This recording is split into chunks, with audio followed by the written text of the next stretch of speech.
আসসালামু আলাইকুম। এই অনলাইন ক্লাসে সকলকে স্বাগত। সেই সাথে গাইবান্ধা সদর উপজেলা মডেল স্কুল অ্যান্ড কলেজ কর্তৃক আয়োজিত এই ভিডিও ক্লাস থেকে অর্থ প্রতিষ্ঠানের পক্ষ থেকে সকলকে জানাচ্ছি আন্তরিক অভিনন্দন, শুভেচ্ছা এবং ভালোবাসা। চতুর্থ শ্রেণীর শিক্ষার্থী বন্ধুরা, আশা করি তোমরা পরিবারের সাথে ভালো আছো। বাইরে গেলে অবশ্যই সামাজিক দূরত্ব বজায় রাখবে, ঘন ঘন হাত ধোবে এবং মাস্ক ব্যবহার করবে। শিক্ষার্থী বন্ধুরা, গত ক্লাসে তোমাদের সাথে আলোচনা করেছিলাম হাত ধুয়ে নাও। আজকে আলোচনা করব একটি কবিতা নিয়ে, আমাদের পাঠ্য তালিকাভুক্ত ছোট্ট একটি কবিতা।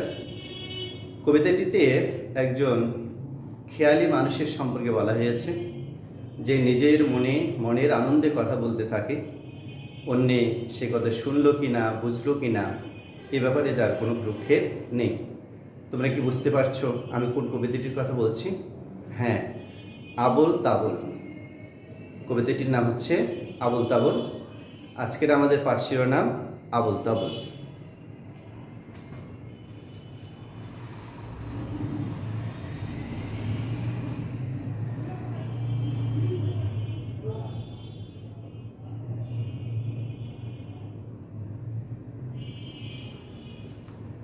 শিরোনাম আবোল তাবোল। লিখেছেন সুকুমার রায়।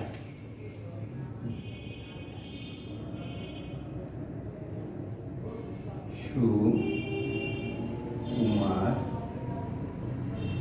রায়।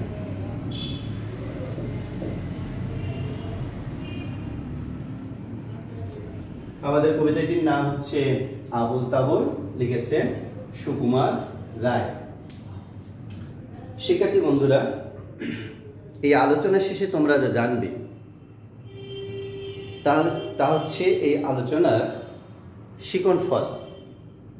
আমরা এখন শিকন ফলগুলো জেনে নেব। তোমরা লক্ষ্য করো, পাঠ শেষে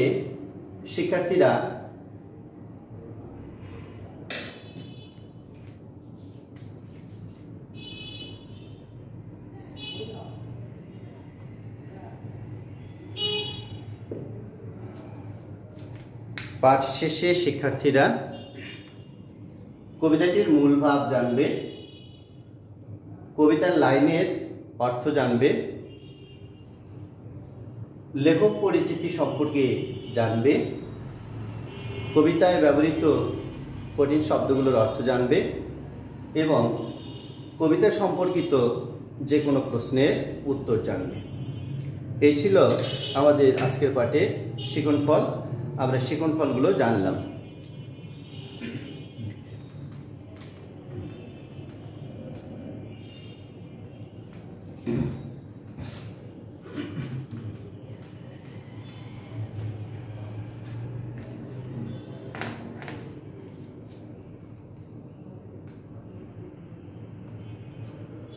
শিক্ষার্থী বন্ধুরা, এখন আমরা জানব এই কবিতাটির মূল ভাব কি। কবিতাটিতে মনের খেয়ালে কথা বলা একজন মানুষের কথা সম্পর্কে বলা হয়েছে, যিনি মনের আনন্দে কথা বলতে থাকেন। কথা বলতে বলতে হঠাৎ করে গান গাইতেও শুরু করেন। যখন ঘুমের ঘোর ঘনিয়ে আসে, তখন তার গানের পালা সাঙ্গ হয়। এই হচ্ছে কবিতাটির মূল বক্তব্য। এখন আমরা কবি পরিচিতি সম্পর্কে জানব। শিক্ষার্থী বন্ধুরা, তোমরা লক্ষ্য করো, আমাদের এই কবিতার কবির নাম হচ্ছে সুকুমার রায়।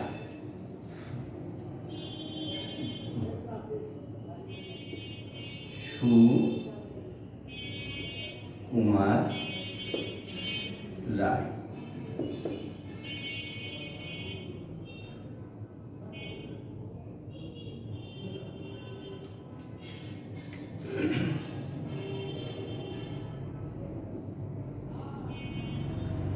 সুকুমার রায়, তার জন্ম হচ্ছে 1887 সালের 30 অক্টোবর। 1887 সালে 30 অক্টোবর 1887 সালে 30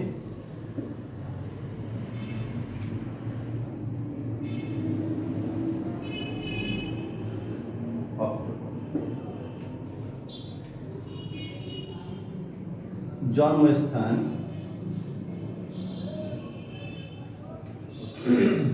তার জন্মস্থান হচ্ছে কিশোরগঞ্জ জেলার মসুয়া গ্রাম। কিশোরগঞ্জ জেলার মসুয়া গ্রাম।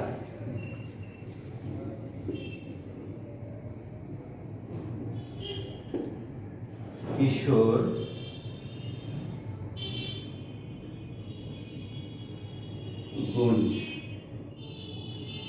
জেলার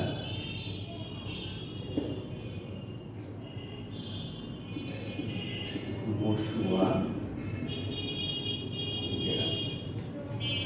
কিশোরগঞ্জ জেলার মসুয়া গ্রাম।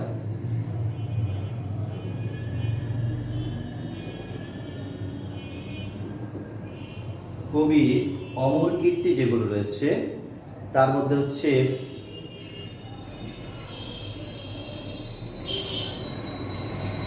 আবুল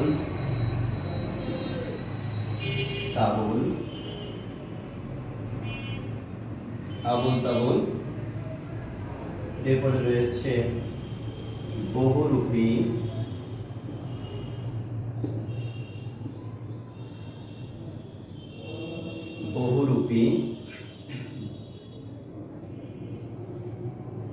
খাই,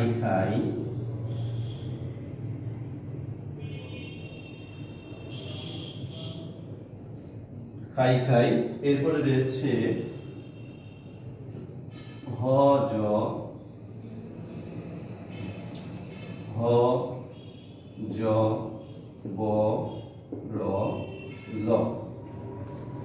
বরল।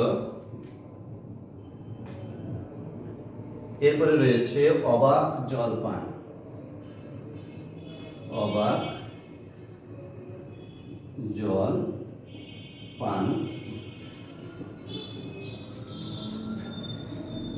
এগুলো হলো তার অমর কীর্তি। এছাড়াও রয়েছে পাগলা দাশু।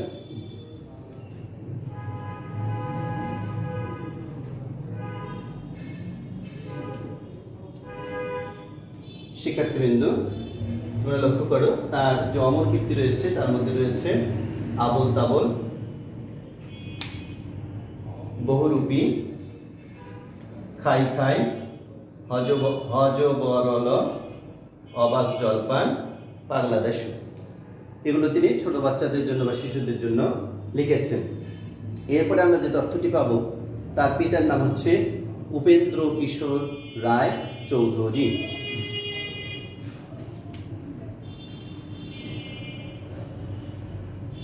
পিতা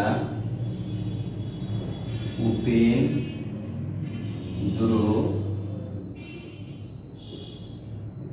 কিশোর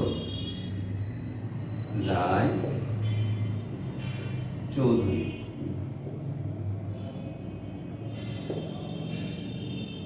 উপেন্দ্র কিশোর রায় চৌধুরী তিনি একজন শিশু সাহিত্যিক ছিলেন। শিশুদের জন্য অনেক উপযোগী গ্রন্থ তিনি লিখেছেন। এরপরে যে তথ্যটি আমরা পাবো তা হলো তার পুত্র সত্যজিৎ রায়।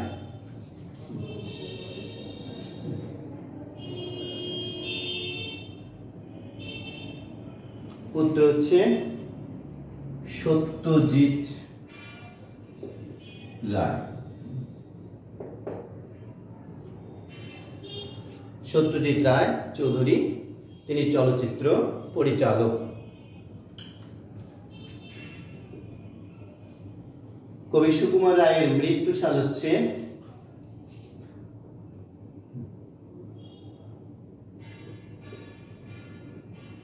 1930 সাল। 1930 সালের 10ই সেপ্টেম্বর।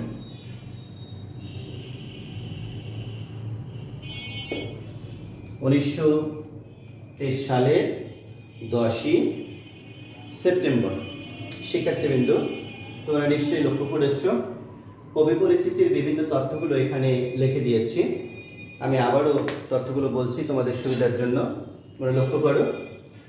কবি সুকুমার রায় জন্ম হচ্ছে 1887 সালের 30শে অক্টোবর। স্থান হচ্ছে অর্থাৎ জন্মস্থান কিশোরগঞ্জ জেলার মসুয়া গ্রাম।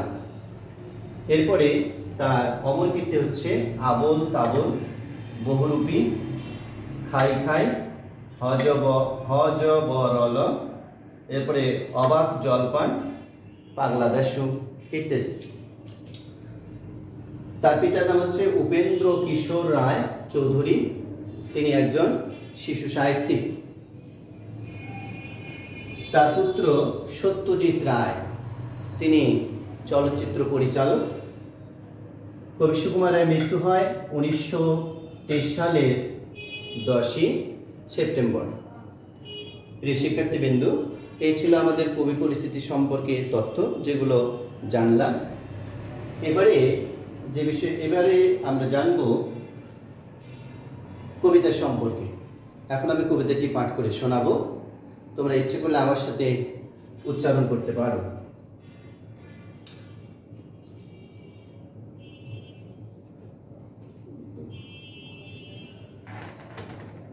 আমাদের আজকের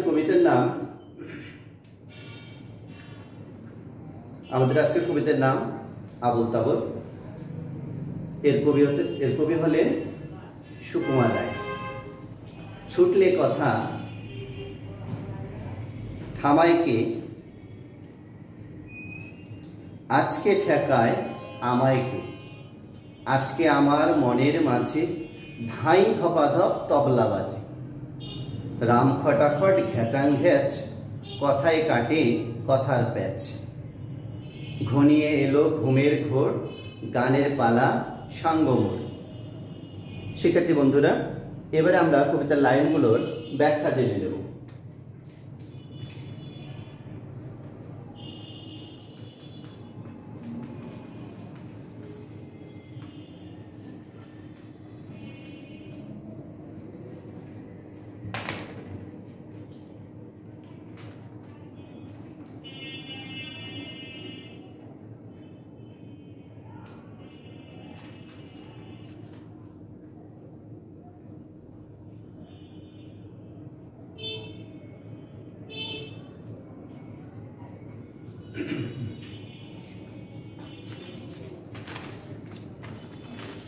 তোমরা লক্ষ্য করো,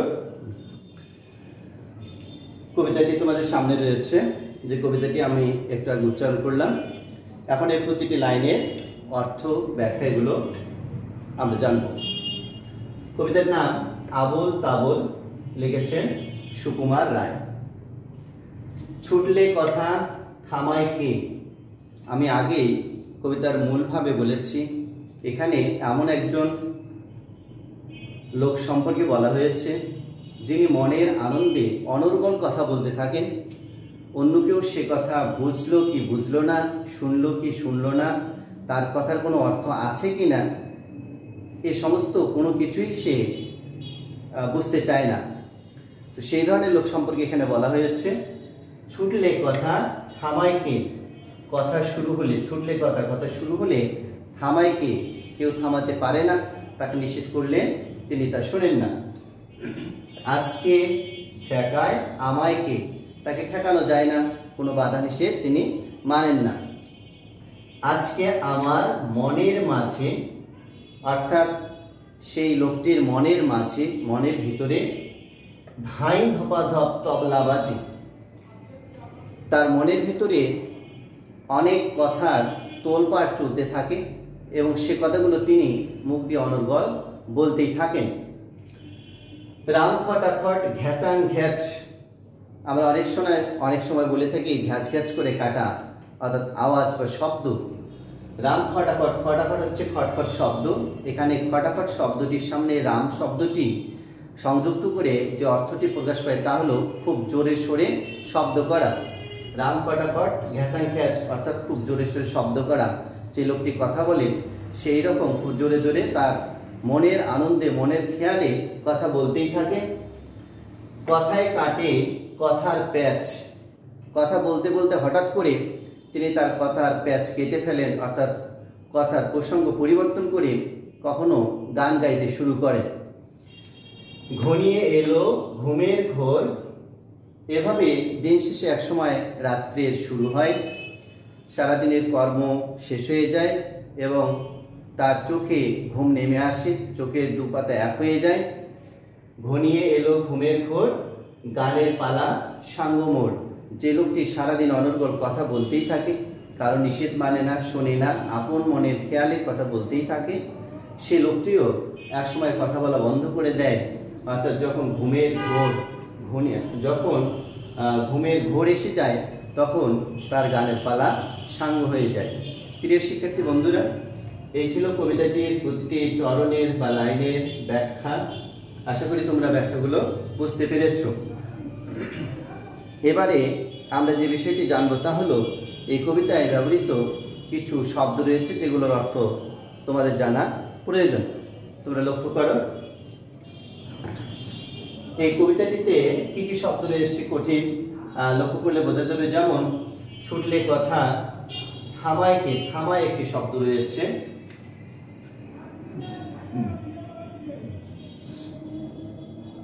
থামায়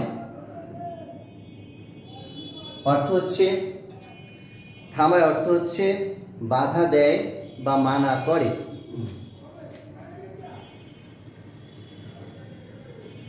বাধা দেয় বা মানা করে। এরপরে শব্দ রয়েছে যেমন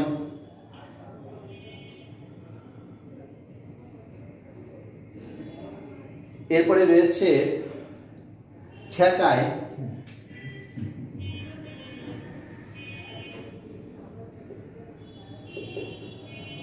থামায় বা ঠেকায় একই অর্থ প্রকাশ করে। এখানে আমরা লিখতে পারি বাধা দেয়, বা আটকায়, এ ধরনের অর্থ হয়। এরপরে রয়েছে আজকে আমার মনের মাঝে। মনের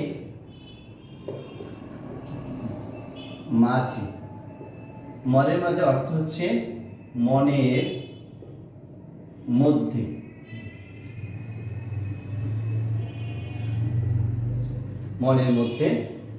এরপরে কি শব্দ রয়েছে আমরা লক্ষ্য করি। ধাই ধবাধব শব্দের অর্থ হচ্ছে ধপধপ করে শব্দ করা। ধাই ধবাধব তবলা বাজে, তবলা অর্থ হচ্ছে এক প্রকার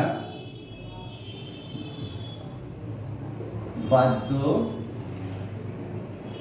যন্ত্র।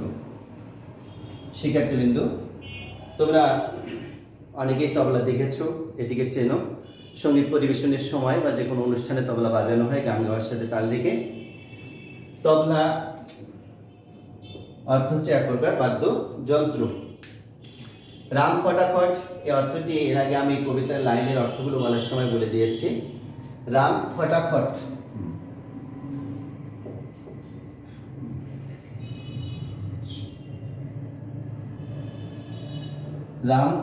অর্থ হচ্ছে খুব জোরে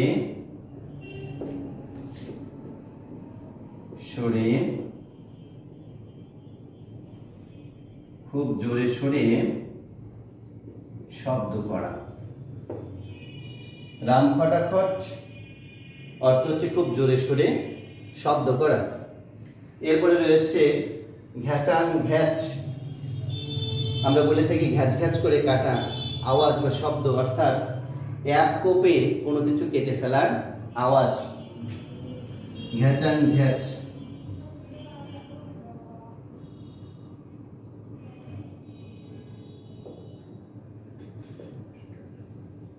এক কোপে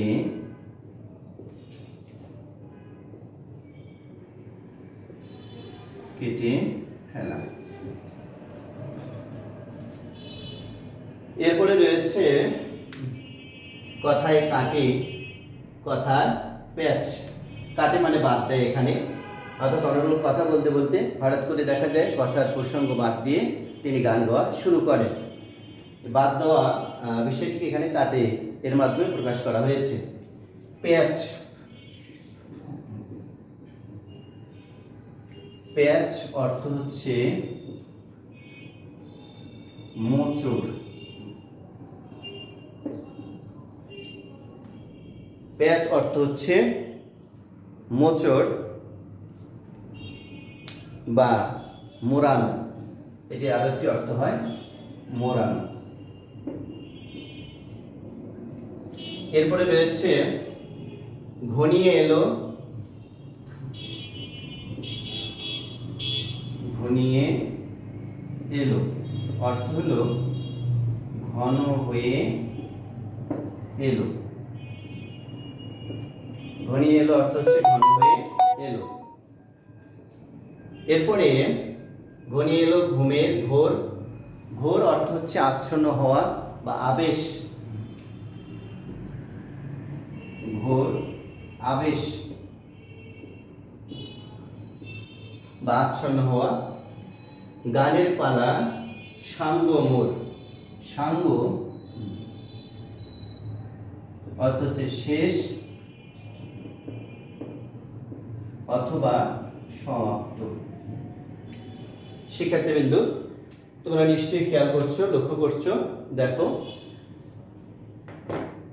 কঠিন শব্দগুলোর অর্থ লিখে দিয়েছি, আবার বলে দিচ্ছি। থামায় অর্থ হচ্ছে মানা করে, ঠেকায় বাধা দেয় বা আটকায়। মনের মাঝে, মনের মধ্যে। তবলা এক প্রকার বাদ্যযন্ত্র। রাম খটাখট অর্থাৎ খুব জোরে সোরে শব্দ করা। ঘ্যাচাং ঘ্যাচ এক কোপে কেটে ফেলা।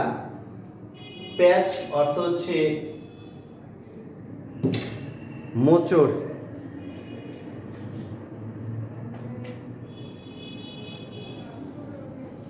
প্যাচ অর্থ হচ্ছে মোচড় বা মোড়ানো। এরপরে ঘনিয়ে এলো অর্থ হচ্ছে ঘন হয়ে এলো। ঘোর অর্থ হচ্ছে আবেশ অথবা আচ্ছন্ন হওয়া। সাঙ্গ শব্দের অর্থ হচ্ছে শেষ বা সমাপ্ত। এই ছিল কবিতায় ব্যবহৃত তুলনামূলকভাবে কঠিন শব্দগুলোর অর্থ। শব্দার্থগুলো আমরা জানলাম। এখন আমরা জেনে নেব এই কবিতাটিতে কোনো যুক্তবর্ণ আছে কিনা তা দেখব এবং সেটি ভাঙানো, শব্দ গঠন ও বাক্য গঠন করা।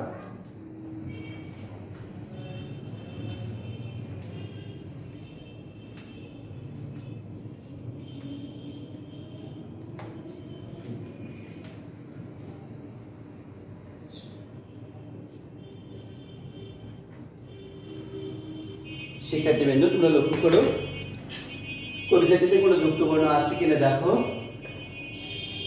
চললে কথা থামাইকে, আজকে ঠেকায় আমায়কে, আজকে আমার মনের মাঝে, ধাই ধবাধব তবলা বাজে, রাম কটাকট ঘ্যাচাং ঘ্যাচ, এখানে জফলার ব্যবহার রয়েছে। কথায় কাটে কথার প্যাচ, ঘনিয়ে এলো ঘুমের ঘোর, গানের পালা সাঙ্গ মোর। এখানে একটি শব্দ রয়েছে সাঙ্গ। এই সাঙ্গ শব্দটিতে যে যুক্তবর্ণটি রয়েছে তা হলো এই যুক্তবর্ণটি। এটিকে ভাঙালে আমরা পাব উম গ। উম গ দিয়ে আমরা একটি যুক্তবর্ণ করে শব্দ গঠন করতে পারি, যেমন সঙ্গে। এরপরে হতে পারে সঙ্গীত।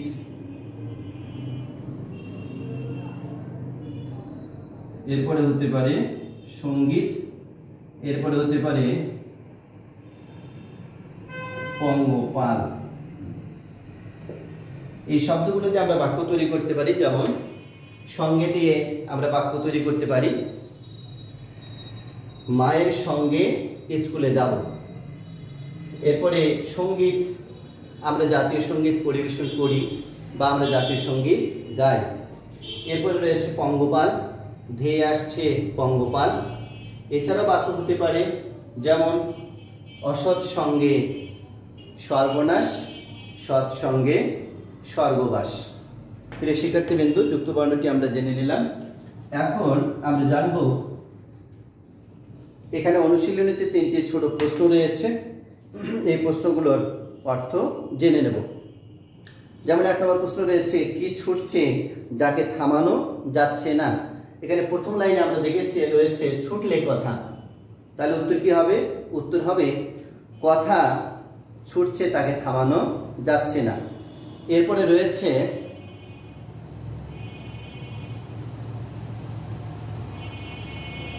আরেকটি প্রশ্ন রয়েছে, সেটি হলো ধাই ধপাধপ আওয়াজে কোথায় তবলা বাজছে। আমরা এখানে দেখেছি ধাই ধপাধপ তবলা বাজে, তার আগে রয়েছে আজকে আমার মনের মাঝে। তাহলে ধাই ধপাধপ তবলা কোথায় বাজে? মনের মাঝে ধাই ধপাধপ তবলা বাজে। এরপরে রয়েছে কখন গানের পালা সাঙ্গ হলো। এর উত্তর হলো যখন ঘুমের ঘোর এসে গেল, চোখের দুপাতা বন্ধ হয়ে আসলো, যখন ঘনিয়ে এলো ঘুমের ঘোর, ঠিক তখন এই লোকটির গানের পালা সাঙ্গ হয়ে গেল। প্রিয় শিক্ষার্থী বন্ধুরা, আজকে আলোচনা করলাম আবোল তাবোল কবিতা নিয়ে। এখানে আমরা এর শিকন ফল জেনেছি, মূলভাব জেনেছি, কবি পরিচিতি জেনেছি, কবিতাটি পড়ে শুনিয়েছি। এরপরে এখানকার শব্দার্থগুলো জেনেছি, যুক্তবর্ণগুলো জেনেছি। শেষে অনুশীলনীতে যে 3টি প্রশ্ন রয়েছে সেগুলোর উত্তরও জেনেছি। প্রিয় শিক্ষার্থীবৃন্দ, আশা করি তোমরা আলোচনাটি ভালোভাবে বুঝতে পেরেছ। তোমরা অবশ্যই বাড়িতে বেশি বেশি করে পড়বে, বাবা মার কথা শুনবে এবং বর্তমান পরিস্থিতি ঠিকভাবে মোকাবেলা করবে। অবশ্যই সতর্ক থাকবে, স্বাস্থ্যবিধি মেনে চলবে। ভালো থাকবে সবাই। আবারও দেখা হবে পরের কোনো অনলাইন ক্লাসে অন্য কোনো বিষয় নিয়ে। সে পর্যন্ত তোমরা সকলেই ভালো থাকবে, সুস্থ থাকবে, বাবা মার সাথে সুখে শান্তিতে থাকবে, এই আশা ব্যক্ত করে আজকের মতো এখানে শেষ করছি। ধন্যবাদ সকলকে। আল্লাহ হাফেজ।